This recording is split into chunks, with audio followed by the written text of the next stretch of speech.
жаралған жақсы үмітпен мұраттардан, жансыздар әлдилеген шуақтарман, жатталсын есімдерің жан жүректе, адамның аяуланы сияқталған.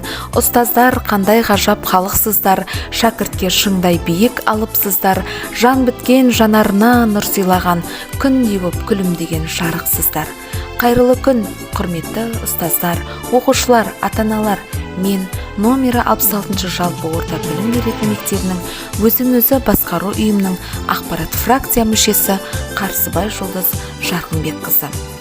Бүгінгі күні әлеуметтік желіде білім беру ұйымы мектеп парламенті өзін-өзі басқару ұйымының жылдық жоспарына сәйкес жас блогерлер айдары менің ұстазым тақырыбында блогерлік жұмысымды қабыл алыңыздар. Қазақ тілі мен әдебиеті пәнінің мұғалімі Сағымова Гүлжан Пернебекқызы 1967 жылы тамыз айының 12 күні туылған, еңбек өтілі 32 жыл. Номері 66 Қазығұрт жалпы орта білім беретін мектебінде өз пәнін қоса ала отырып, 30 жылдан бері сынып жетекшілік қызметін атқарып келеді. Зерттеуші педагог, менің ұстазым деген атқа лайық жан деп білем.